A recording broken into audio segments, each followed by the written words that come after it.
A group known as Project Kogi Development (PKD) has demanded the sacking and prosecution of the Secretary of the Kogi Election Petition Tribunal, Mike David, for his alleged complicit in the out-of-time filing of petitions. The president of the group, Kamaldeen Toyin, urged the president of the Court of Appeal to ask the secretary to explain what court files were doing in her private residence instead of keeping the important documents at the court registry. Kamaldeen made this call at a press conference held at Amusement Park Lokoja, the state capital. According to him, it is a thing of concern to them that since the declaration of results, the peace of the state has been threatened by the opposition SDP in Kogi State.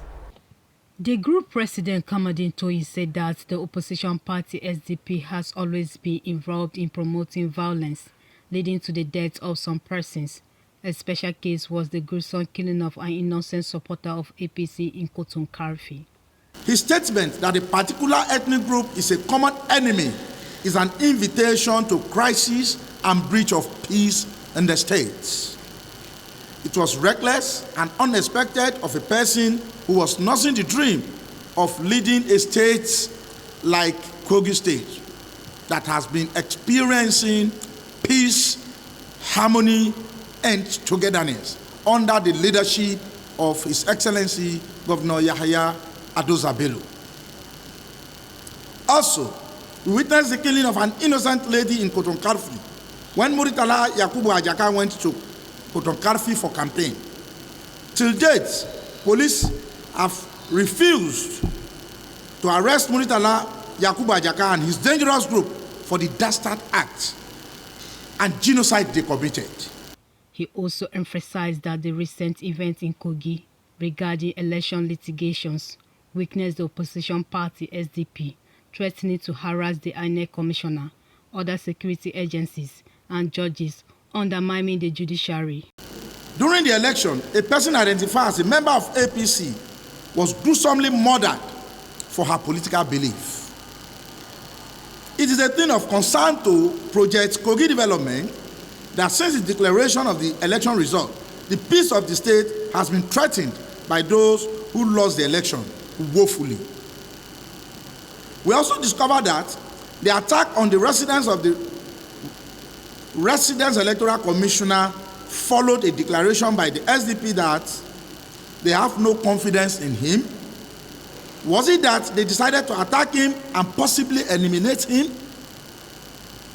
Our worries has been that from the Okwa saga to the killing at the Koton campaign and the attack on the home of the Red, the police and DSS have failed to arrest the perpetrators. The police have failed to bring the perpetrators to book. The police have failed to produce those who were behind the gruesome killing of Kogi citizens. Those must be something the two agencies are hiding from us. Is Muritala Yakubu Ajaka above the law? Does he enjoy immunity by virtue of his being an aspirant? The police and the DSS have a lot to tell Kogais on why they are shielding Muritala Yakubu Ajaka from arrest, despite all the atrocity traced to him and his men.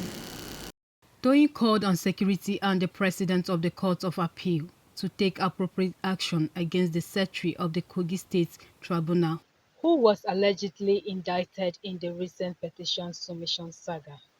Our organization wishes to commend the United Front for Democracy over its in-depth investigation into the activities of Kogi State Election Tribunal in Kogi State. We have credible intelligence that the secretary of the panel, Mr. David, was heavily compromised.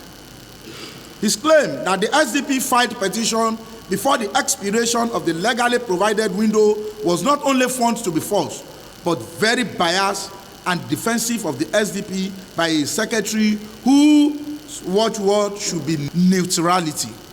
A lot of things are not adding up in his story. Why did only the SDP know he was working on their purported petition as at the time of his alleged attack? He further said that according to the provision of Section 134 of the Electoral Act, the SDP has no petition before the panel. Assuming, but not conceding to the fact that he was threatening their petition as claimed, what was the petition doing in a private residence of a secretary when there is a registry to transact such administrative business? Why was he treating a petition he claimed he received on Saturday on a Monday night? There are questions crying for answers. As far as we are concerned, in our group, the secretary has turned himself to the secretary of the SDP and not an unbiased panel. The secretary forgot the fact that the world has become very technical and confirmation of payment via remitter is just a click away. All the material facts before us is that no payment was done via the remitter platform by the SDP before the expiration of the legally stipulated filing period. He can be compromised, but he can't compromise remitter. The movement of the tribunal sitting to Abuja is a biased measure to protect corruption. The president of the Court of Appeal should have launched a thorough investigation into the allegation against the secretary before moving the panel to Abuja. We want all parties to know that we shall continue to monitor proceedings and expose any act of corruption around what is happening in Kogi State. As far as we are concerned, and according to the provision of Section 134 of the Electoral Act, the SDP has no petition before the panel. The party might have petitioned with the secretary, which was given to him. We believe the president of the Court of Appeal and the CJN will be honorable enough to do what is fair, just, and legal, as all of us, we are watching, and tomorrow we will live to tell the story of yesterday. Kamaldeen said he believed that the President of the Court of Appeal and the Chief Justice of Nigeria will be honorable enough to do what is fair, just, and legal to protect the rights and the choice of the majority of the people of the state. I am Faith Abdul Ghaffar reporting for MSC TV.